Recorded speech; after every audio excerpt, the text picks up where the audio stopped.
النهاردة هنعمل معاكم بقى طاجن البامية الجميل ده مع طاجن الملوخية الخضرة بتاعنا مع الرز ابو شعرية طبعا، وعاملين جنبهم فراخ محمرة. وده كان شكل الملوخية والفراخ والرز والبامية معايا.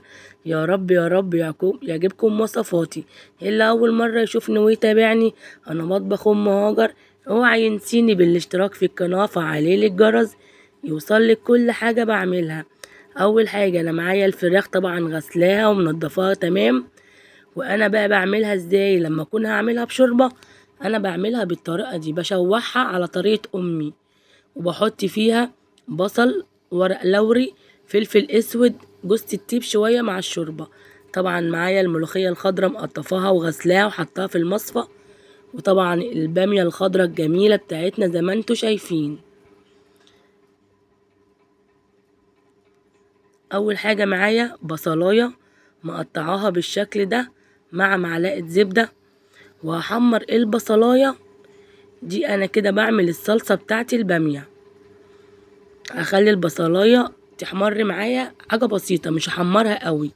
وعايزه اقول لكم، انتوا عارفين طبعا ان في مصر في انقطاع الكهرباء كتير، وانا بعمل الاكل على نور الكشاف، فمعلش الاضاءه غامقه شويه، فحقكم عليا لان النور كان قاطع وكان لازم اعمل الاكل عشان الاولاد، وانتوا فاهمين بقى.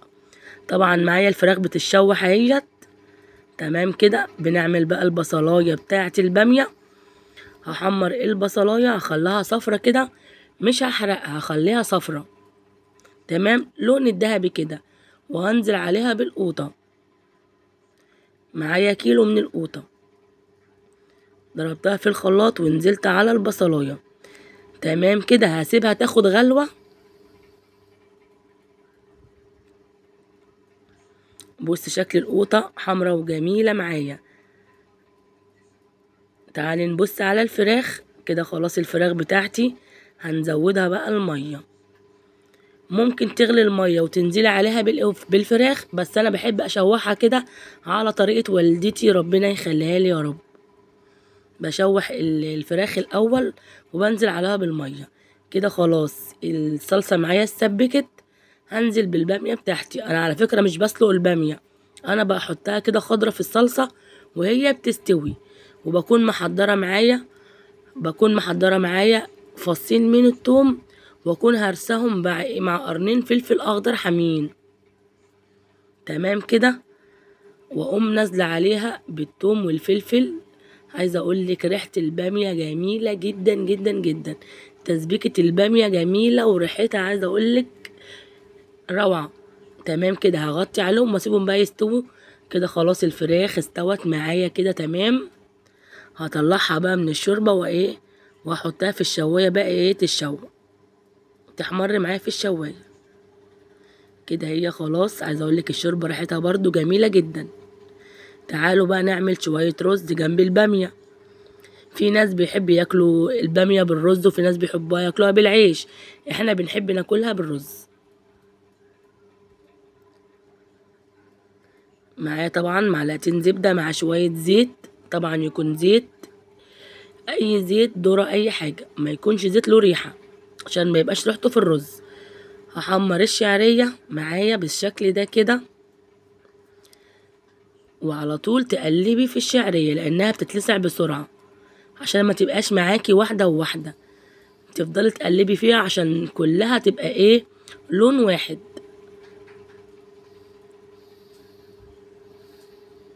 تفضلي تقلبي فيها عشان لو انت سبتيها هتبقى لون ولون. فهي كده تبقى كلها لون واحد زي ما انت شايفة. وكده خلاص الشعرية احمرت معايا بالشكل ده. ده اللون الذهبي اللي احنا عايزينه. طبعا تكوني انت محضرة الرز وغسلاه. على فكرة انا خدت شوية عشان اشوف في الكشاف احمرت ولا لا، لاني انا مش شايفة. نزلت بالرز بتاعي الاخضر ده، حته من الملوخيه يا جماعه، مش حاجه يعني. هقلب بقى الرز في الشعريه، هقلبه شويه. مش هنزل بالميه على طول، لازم تقلبي شويه في الرز عشان يبقى معاكي مفلفل كده. خلاص الرز بتاعي شرب السمنه واتقلب تقلبتين هنزل بقى بالمية. وخدي بالك في رز بيقبل المية وفي رز ما بيقبلش، حسب الرز اللي معاكي ونوعه ايه. لازم تعرفي نوع الرز اللي معاكي عشان ما يطلعش معاكي معجن. كده خلاص، وحطيت الملح، هغطي عليه بقى يستوي. كده خلاص الرز خلص معانا. تمام كده، انا بوريكي بس ايه مقدار المية في الرز.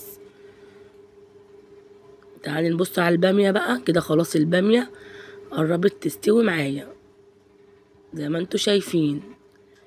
مش عايزة اقولك ريحتها عاملة ازاي، ريحتها مجوعاني صراحة. كده هي خلاص يعني دخلت على السوا.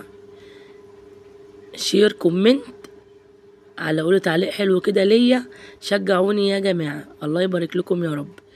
انا بقى نزلت على البامية بتاعتي في الطاجن ودخلتها تحت الشواية، بس انا ايه ما كنتش شايفة قوي عشان طبعا زي ما قلتلك النور قاطع ومش شايفة قوي.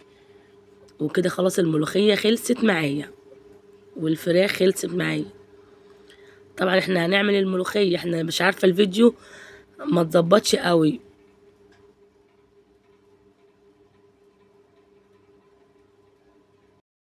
استنوا نسيت احط لكم وصفة الملوخية في الفيديو، ما لقيتش الوصفة، رجعت تاني كملتها.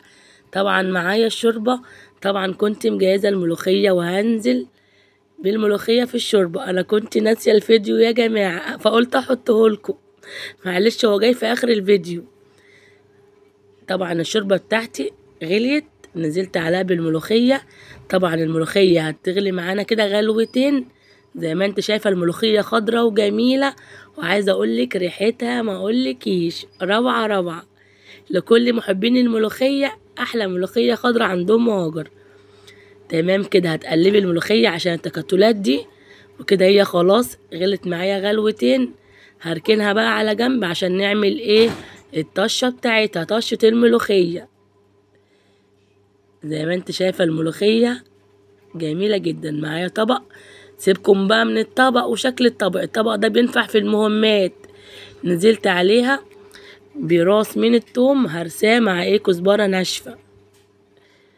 كل ده في الضلمة يا ام هاجر بتعملي الاكل، كل ده في الضلمة والله على نور الكشاف.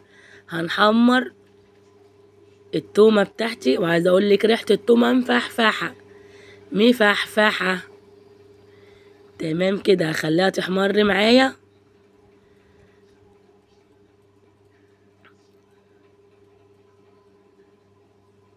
كده خلاص التومة احمرت معايا مع الكزبرة. هننزل عليها بقى بالطشة في الملوخية. يلا يا ام هاجر انزلي بالطشة بتاعتك الجميلة. يا رب يا رب الملوخية بتاعت ام هاجر تعجبكم.